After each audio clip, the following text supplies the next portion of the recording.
Bienvenue dans le Club des Gemmes, le podcast dans lequel les passionnés de gemmes se retrouvent. Je suis Benoît Ries, gémologue. Je vous invite à prendre un temps pour vous, rien que pour vous, autour de ces petites merveilles, fragments de notre planète Terre. Au fil des épisodes, je vais rencontrer et donner la parole à des personnes d'horizons différents. Ils utilisent les pierres, les étudient, les observent, les transforment, les collectionnent. Tout un univers s'ouvre à nous.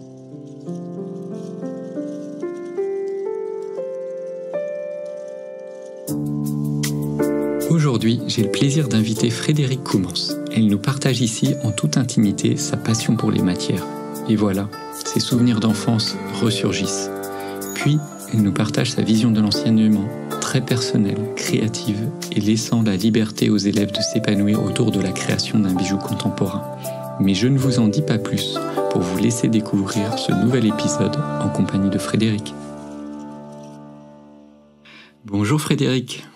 Bonjour Benoît. Alors, bienvenue dans le podcast Le Club des Gemmes. Est-ce que tu pourrais te présenter en quelques mots ? Alors, je suis créatrice de bijoux depuis 2009 et au fur et à mesure de mon expérience, je suis devenue formatrice depuis 2016 et à chaque fois, petit pas après petit pas, je suis devenue ensuite plus coach et consultante en technique de bijouterie artisanale et contemporaine.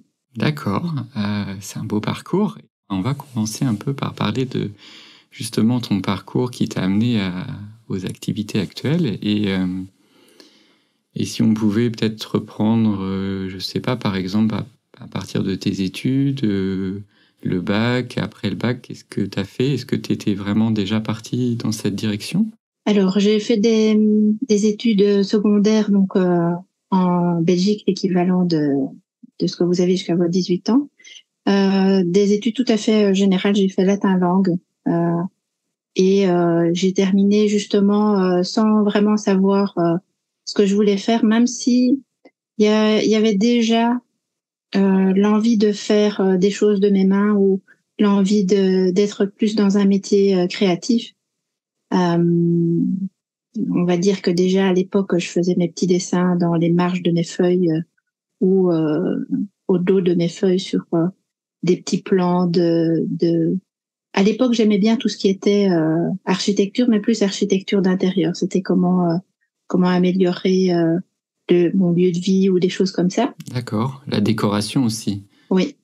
Petit à petit aussi, c'était m'intéresser à toutes les matières qui peuvent justement amener la décoration.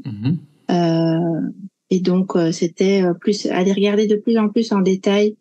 Je crois que c'est un peu ça qui m'a déjà, à l'époque, conduit vers des choses en petit.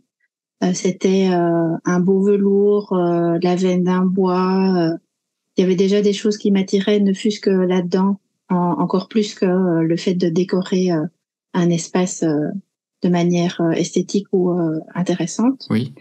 Et déjà à l'époque, d'ailleurs, en secondaire, vers mes 12-13 ans, déjà. À l'époque, j'avais un cours de minéralogie et on avait ça donc pendant 2 ans d'affilée, c'était censé être une activité complémentaire qui sortait un peu du cadre du programme habituel des études générales.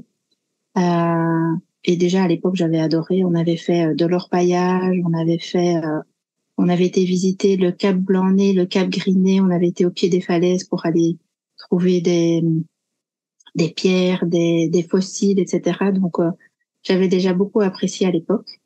Oui, c'est super. Enfin, c'est des endroits super, vraiment très minéraux, plein de minéraux. Enfin, c'est magnifique, je comprends. Déjà à l'époque, j'avais vraiment beaucoup aimé. Il y a une région aussi en Belgique où on a, alors je vais sans doute dire une bêtise sur les noms, mais tout ce qui est les pierres qu'on utilise pour les façades des maisons qui ont des reflets un peu gris-bleu, qui sont comme en multifeuilles comme ça, oui. Des ardoises, mais elles ont des couleurs assez... en général, c'est un peu un gris noir, mais en tout cas, de ce que je voyais sur les façades des maisons que j'ai trouvé justement dans la nature à ce moment-là, quand on a fait la visite avec notre professeur de minéralogie, Monsieur Denis, je m'en souviens encore.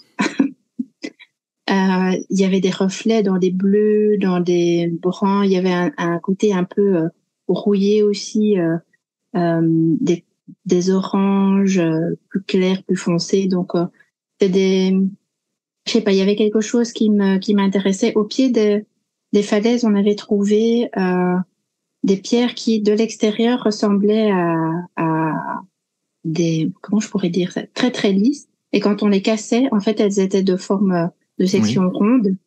Et ça faisait comme un effet de soleil, comme ça. Comme des rayons. C'était de couleur un peu doré blanc. Je sais plus comment ça s'appelait. Mais enfin, j'adorais. On en trouvait un peu partout encore à l'époque. Le vert aussi, allez, le verre qui est poli par la mer. Oui. Il y en avait énormément à l'époque aussi. C'est l'époque où j'ai l'impression, même plus tôt, je pense, où on commence à un peu collectionner comme ça tous les petits trésors qu'on trouve en vacances ou pour d'autres occasions, des promenades et tout ça. J'ai déjà commencé à l'époque à remplir mes tiroirs et mes boîtes.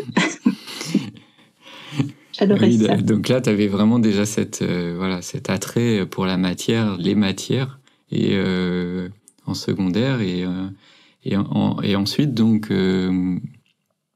tu as poursuivi un petit peu dans cette voie-là, ou qu'est-ce qui s'est passé après?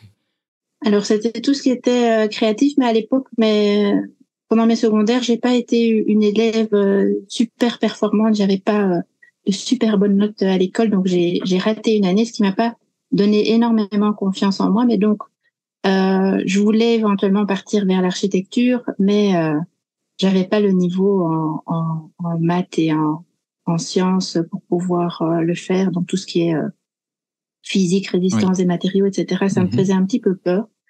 Par contre, il y avait toujours l'attrait pour les matériaux, et il y avait un autre aspect que j'aimais bien, c'était tout ce qui était les matières, les tissus, des cuirs qu'on pouvait utiliser dans nos vêtements. Toujours les matières, hein, parce que si je reviens juste une petite minute sur mon enfance, j'avais vraiment le grand plaisir de pouvoir passer à peu près 2 mois de vacances chaque année.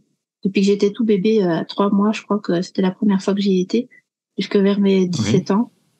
Et tous les étés, je me fabriquais des petits vivariums et des terrariums, et je collectionnais des petites brindilles, des petits cailloux dans la garrigue. On était dans une maison, dans un vieux mât où il y avait anciennement une culture de verre à soie. Donc le mât était en assez mauvais état, mais ça faisait vraiment... il y avait une ambiance de maison de vacances c'est tout un que univers, j'adorais. Oui. Et donc déjà à l'époque, encore une fois, je collectionnais tout ce que je trouvais sur mon chemin. Et donc il y avait ce côté de nouveau matière, et c'est resté. Quand j'ai dû faire un choix, je suis passée par la filière du stylisme, donc tout ce qui est mode, parce que j'adorais, comme je disais, vraiment tout ce qui était matière. Et c'était une autre possibilité, peut-être qui me faisait un petit peu moins peur à l'époque, bien que c'est un domaine assez compliqué dans lequel on peut travailler, mais c'était pas ça qui m'a... C'est un peu compétitif aussi, je pense, le stylisme. Hein. Oui. C'est compétitif, oui, c'est compétitif, mais c'était quelque chose qui, en tout cas au début de la formation, était plus à ma portée. J'avais moins le sentiment de pas être à la hauteur au niveau maths, sciences, etc. Aussi parce que tu avais cet aspect des dessins que tu aimais, peut-être. Oui, j'avais déjà un petit peu ce côté dessin et ce côté vraiment l'amour de tout ce qui peut... J'aime bien un terme qu'on utilise pour un concours en France qui s'appelle l'intelligence de la main. Ouais. Donc c'est vraiment le côté, le contact avec les matières, et c'était un métier qui me permettait ça aussi. À la limite même de plus près que l'architecture.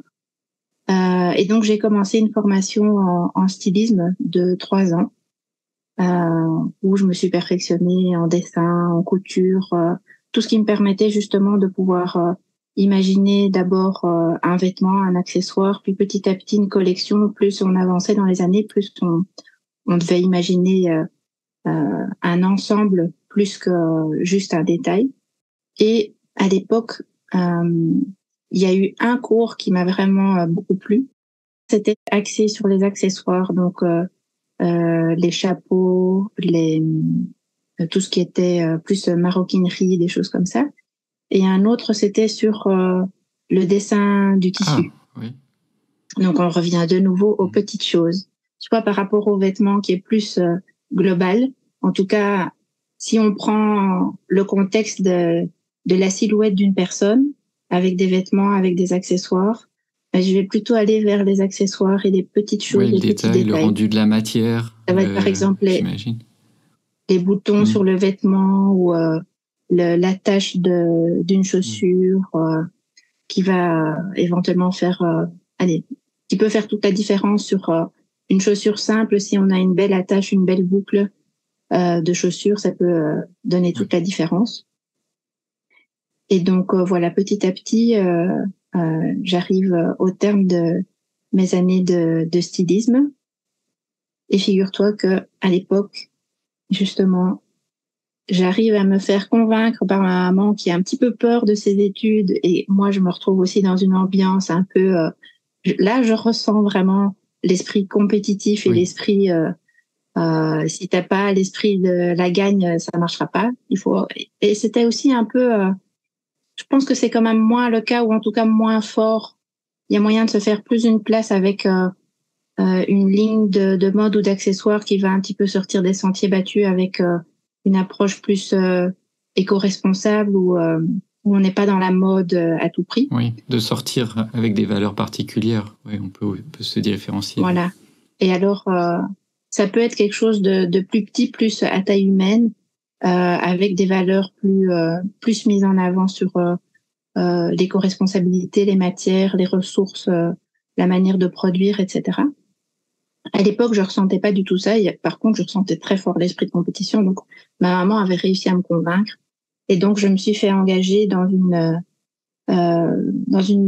mutualité qui est en Belgique l'équivalent d'une société d'assurance. Pour vous, les mutualités, ce sont des sociétés d'assurance. En Belgique, c'est plutôt l'équivalent de la CPAM.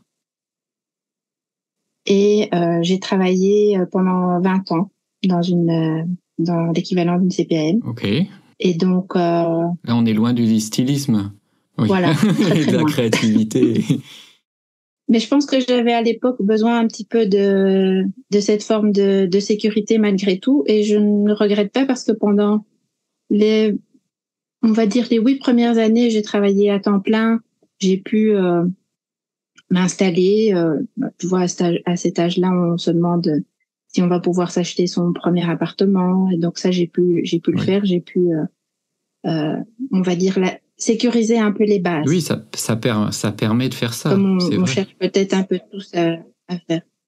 Et quand j'avais un petit peu sécurisé les bases, du coup, c'est revenu. Ça m'a nouveau titillé, et vers mes 30 ans, au début des années 2000, j'ai repris une formation, et là, justement, j'ai plus été vers le tout petit, les mini-sculptures. Il y avait vraiment un aspect qui m'intéressait beaucoup, c'était toujours le travail des matières, mais en petit. Et donc, c'est là que j'ai commencé ma formation en bijouterie. D'accord. Et j'ai fait, à l'époque, c'était le cours de ce qu'on appelait le bijou contemporain. J'ai fait une année en bijouterie, joaillerie, qui m'a permis de voir que j'aimais l'aspect travail du métal, mais j'avais pas envie d'aller vers les pierres précieuses ou les métaux précieux.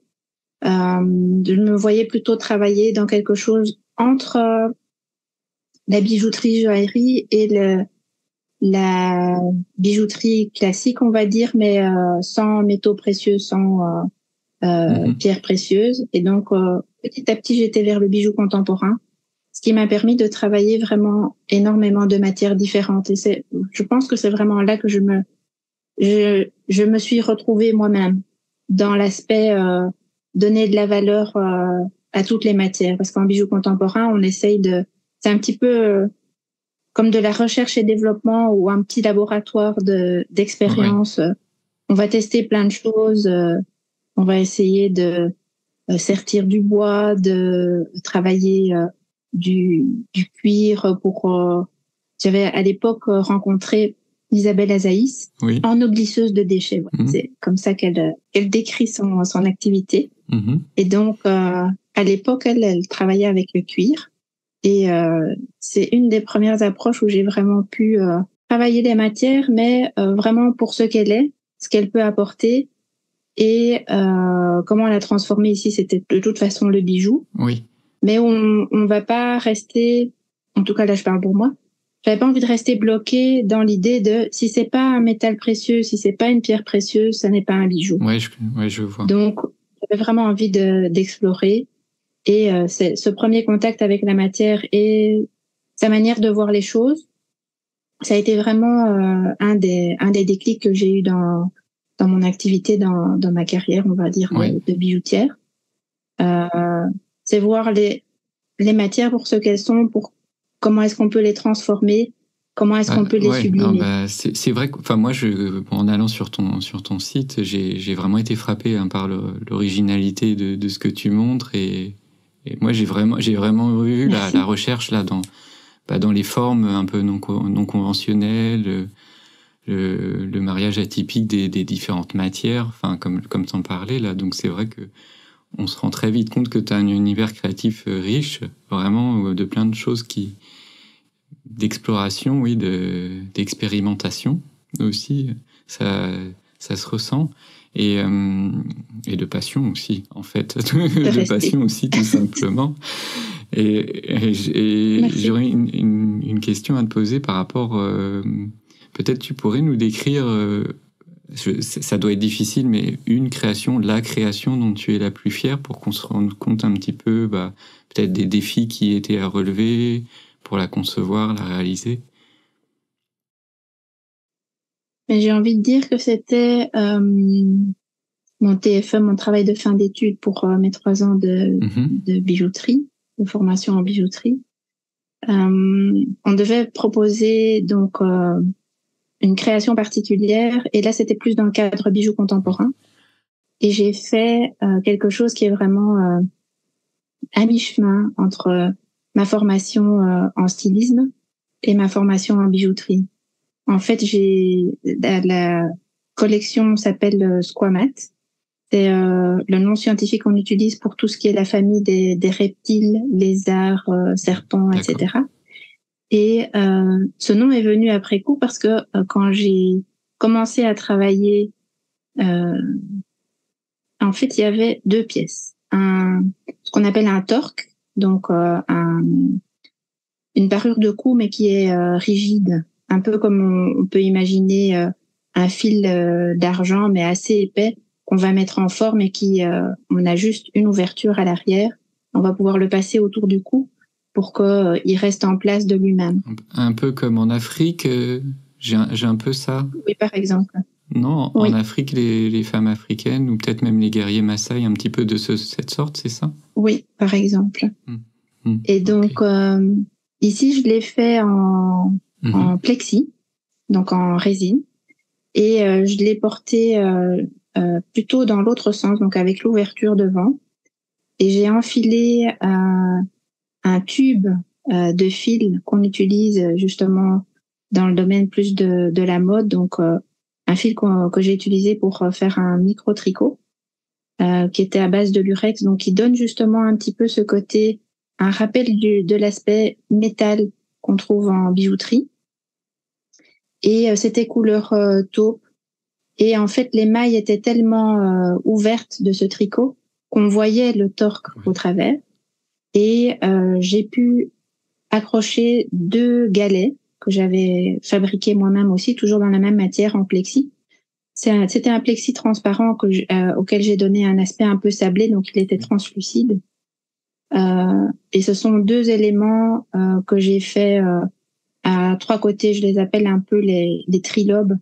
J'ai une forme un peu qu'on retrouve dans pas mal de mes collections, même quand j'ai continué après en métal. Et donc, il y en a 2 à 2 hauteurs différentes. Et en fait, ils bougent. Ils sont connectés au torque, mais ils sont tout à fait en mouvement grâce justement à cet aspect de tricot tubulaire qui les relie les uns aux autres. Et j'ai fait l'équivalent en bijoux en parure pour la main, aussi dans le même esprit. D'accord. Ouais. Ça, c'est, je pense, celui qui m'a le plus plu parce que c'est celui qui m'a le plus poussé à sortir des sentiers battus et sortir de ce que moi je connaissais, essayer d'aller vraiment au bout de ma réflexion, de sublimer la matière. Je suis partie là. Normalement, j'aurais pu faire une forme, la mouler et puis couler la résine. Mais là, je suis vraiment partie d'une plaque, d'une grosse plaque de, je pense que c'était 1 centimètre ou 1,5 centimètre d'épaisseur. Et je l'ai littéralement sculptée, taillée. Donc, c'était vraiment l'idée de faire sortir j'allais dire un objet, mais c'est pas un objet. Tu vois, c'est comme si j'avais créé une pierre, un peu comme un gémologue, sauf que c'était dans du plexiglas. Donc, ce n'est pas l'aspect précieux ou l'aspect minéralogique n'y est pas. Mais c'était vraiment l'idée de pouvoir créer. De créer, oui. De donner la vie à quelque chose, comme en fait. Non ? Comme un minéral. Oui. Qui était translucide et c'était un peu mon approche, on va dire, de l'aspect pierre. Oui. Puisque ces 2 éléments-là étaient en lien avec le torque. Oui, je mettrai, si tu veux bien, une photo de cette création, comme ça on pourra plus la visualiser. Ça a l'air d'être, d'avoir vraiment été un grand défi. Voilà, c'était vraiment une exploration de plein de choses. Merci pour ce partage en tout cas. J'aimerais aborder un peu maintenant, dans cette dernière partie de l'entretien, ton activité de formatrice, coach, tu parlais consultante aussi, aux ateliers du bijou contemporain. Dans ton profil, tu te définis comme une activatrice passionnée de talent artistique. J'adore cette formulation. Je la trouve mystérieuse en même temps et très ouverte à plein de choses, en fait. Et on sent que t'as à cœur de laisser libre cours, en fait, à la créativité des élèves qui viennent te voir. Et voilà, je voudrais, qu'est-ce que tu pourrais partager un petit peu, justement, ton approche de comment t'enseignes un peu les techniques de bijouterie, qu'elles soient classiques ou contemporaines, mais tout en laissant la souplesse à la création et à la liberté pour les élèves. Je dirais que au départ, ce qui est important pour moi, c'est que les 2 approches se valent, bijou artisanal, bijou contemporain. Mais la base, pour moi, c'est vraiment d'avoir un minimum de connaissances techniques.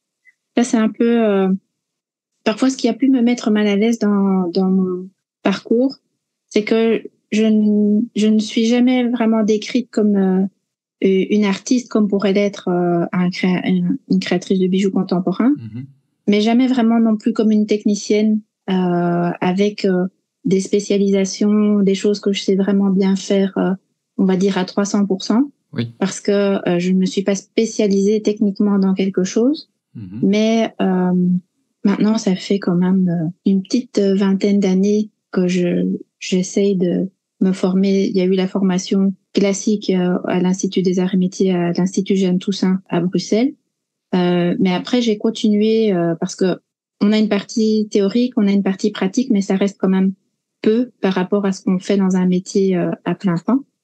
Donc j'ai continué à me former dans une école de bijoux contemporains à Florence, dans une école aussi à Munich en Allemagne. Oui. Donc toutes ces approches m'ont permis aussi de constituer un peu les bases de la manière dont j'avais envie d'apprendre la bijouterie à mes élèves. Oui. Le plus important pour moi, c'est avoir des bases techniques pour pouvoir un peu libérer sa créativité. Donc, ceux qui n'ont jamais fait de bijouterie, je vais d'abord leur apprendre à faire une première soudure ou une première mise en forme ou une première découpe. Et puis, dans ces premières créations, si je dois faire la comparaison avec la formation que j'ai eue à l'école de bijouterie, j'essaye d'avoir déjà une approche de quelque chose qui leur plaît à eux, qui est leur style à eux. Donc, ça va être dans le motif, ça va être dans la forme, ça va être dans la matière. Mais je veux déjà qu'ils puissent s'approprier, même dès le départ, quelque chose qui leur est propre. Oui, donc en fait, ils viennent te voir, ils peuvent avoir un projet déjà en tête précis, mais ils peuvent aussi juste venir pour comment dire, s'ouvrir et avoir la créativité, enfin avoir ce moment-là qui leur permet de trouver aussi leur propre chemin avec toi. Oui. En fait, la formation qui a lieu le plus souvent dans mon atelier, c'est ce que j'appelle le stage de création libre. Mm-hmm. Il a lieu à peu près toutes les 6 à 8 semaines. Et là, c'est justement cette idée-là. Il n'y a pas de modèle imposé. Par contre, au niveau technique, on va commencer par les bases si c'est quelqu'un qui n'a jamais fait de bijouterie. Je m'adapte au niveau technique, donc j'ai souvent plusieurs niveaux techniques dans les stages. Donc c'est pour ça que je prends aussi que assez peu d'élèves, 4-5 élèves par stage. Mais assez rapidement, ils vont pouvoir imprimer leur style. Ils vont pouvoir faire le choix du type de métal. Ils vont aller plus vers le laiton qui est de couleur dorée, l'argent qui est de couleur argentée, le cuivre qui est de couleur rosée. Éventuellement, ils vont pouvoir incorporer pas spécialement des pierres, mais ça va être éventuellement apprendre à sertir un galet en céramique ou justement un petit objet qui peut être un souvenir de vacances, un coquillage, un galet. Ça va être vraiment imprimer déjà dès leur première création un style qui va leur être propre, même s'il n'est pas marqué au début. C'est important pour moi qu'ils y mettent quelque chose d'eux. Oui, c'est vraiment donc la recherche de son identité en fait, ou de ce qu'on veut montrer, de ce qu'on a à proposer, sans savoir déjà exactement quelle va être la pièce qu'on veut réaliser, quoi. Oui, et je dirais même, il y a plus l'aspect aussi un peu lâcher prise. Oui.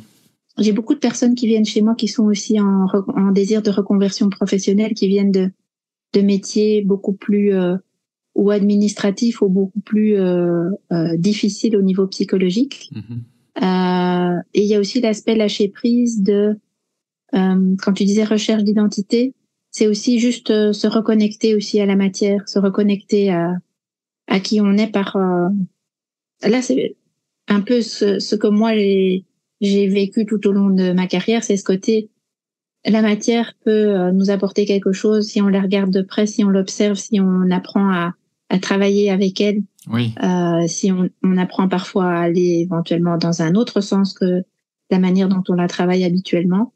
Donc, ouais. C'est vraiment le lâcher prise par rapport à ça. Ça me parle complètement. Déjà personnellement, moi je suis du domaine informatique et puis c'est vrai que j'ai eu ce besoin de revenir à la matière, au concret, au réel, en étant en lien direct avec les pierres naturelles et je sais que dans les auditeurs là qui vont entendre cet épisode, il y a beaucoup de personnes en reconversion, comme tu disais, le profil dont tu parles, je sais que c'est beaucoup des personnes qui écoutent cet épisode et ça va parler.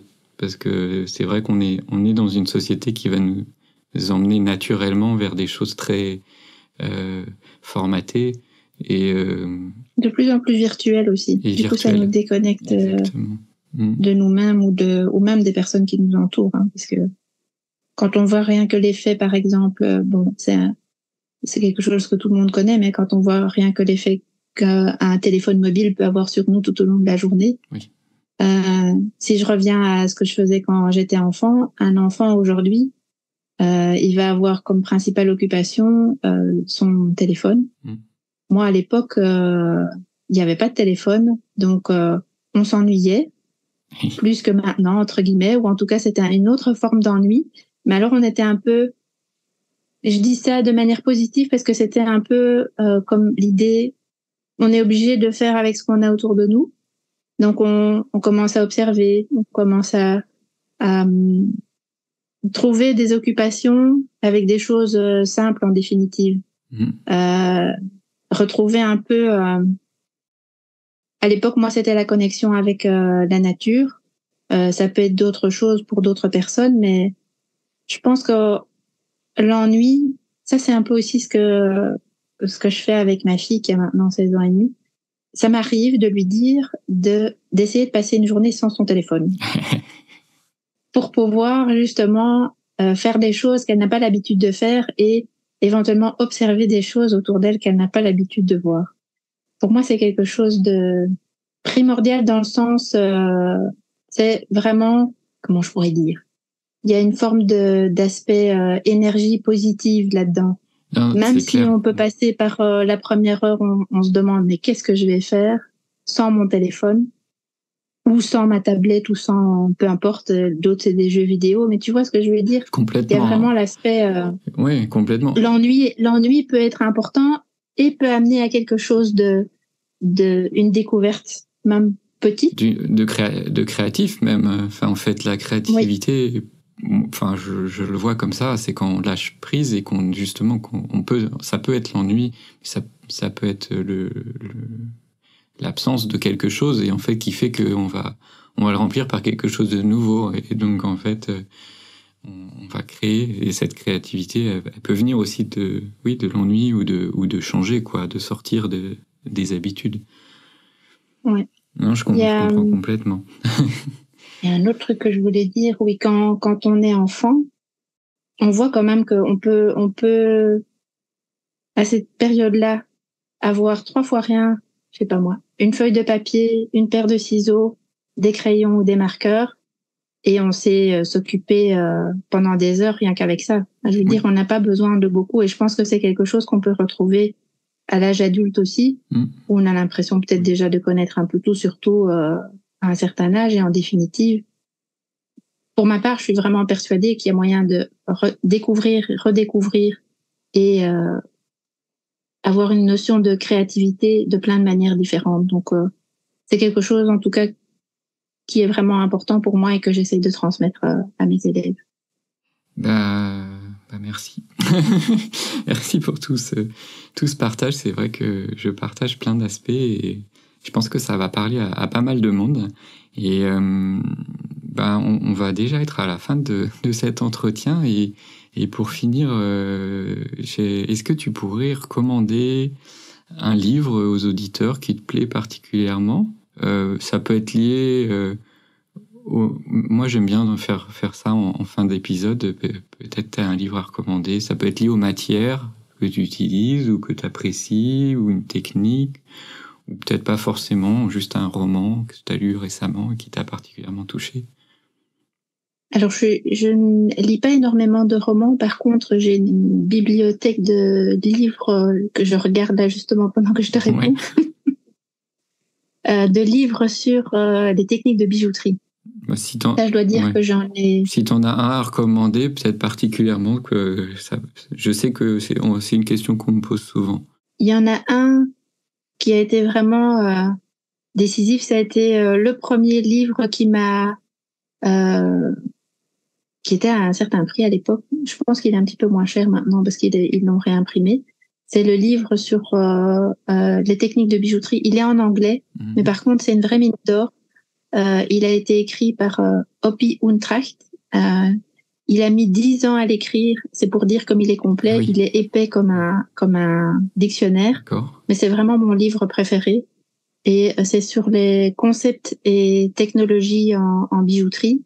Il va vraiment dans le détail, dans ses explications. Il y a un aspect éventuellement même un peu scientifique pour ceux qui ont envie de se plonger là-dedans, mais c'est aussi un aspect qui fait que justement on arrive à gérer, apprendre et se perfectionner dans chacune des techniques qu'il aborde dans son livre. Donc ça a été vraiment le bouquin, tu vois, la Bible pour moi. Un livre de référence. Le premier gros bouquin que je me suis offert quand je faisais mes études de bijouterie. D'accord. Et ben. Il y en a peut-être un deuxième qui s'appelle Transmettre. Et qui est plus justement sur l'idée de comment est-ce qu'on peut transmettre. Et là, je ne parle pas spécialement que de l'idée de la transmission. Bon, moi, évidemment, c'est la transmission des savoir-faire que moi j'ai et des artisans formateurs que j'invite en atelier ou en ligne pour transmettre aussi leur connaissances. C'est transmettre au sens large du terme. D'accord. Transmettre à un enfant, transmettre le savoir-faire, transmettre au niveau d'une famille, c'est vraiment plus large. Ouais, et donc ça, c'est super, c'est important. c'est un livre que j'aime vraiment beaucoup et que je relis de temps en temps pour pouvoir je vais pas dire retrouver l'essence parce que je pense que ça reste imprimé en moi, l'envie de transmettre. Mais c'est justement l'idée d'ouvrir la manière de transmettre à plein d'axes différents. D'accord. Et donc ça, sur ce plan-là, ce livre me parle beaucoup. Merci encore pour ces 2 recommandations de livres et puis aussi bien sûr pour tout le partage pendant cet épisode. Et donc l'épisode se termine et je vais te dire à bientôt, Frédérique. Je te remercie encore. Merci pour ton invitation. Cet épisode est maintenant terminé. Pour soutenir ce podcast, vous pouvez simplement en parler autour de vous. Vous pouvez aussi laisser un avis 5 étoiles, ça permettra d'améliorer sa visibilité. Pour en savoir plus sur les pierres gemmes, je propose des formations 100% en ligne à suivre en autodidacte ou bien en accompagnement individuel. Ce serait comme avoir un gémologue avec vous à la maison. Ça vous dirait ? D'ici là, je vous dis à très bientôt pour un prochain épisode.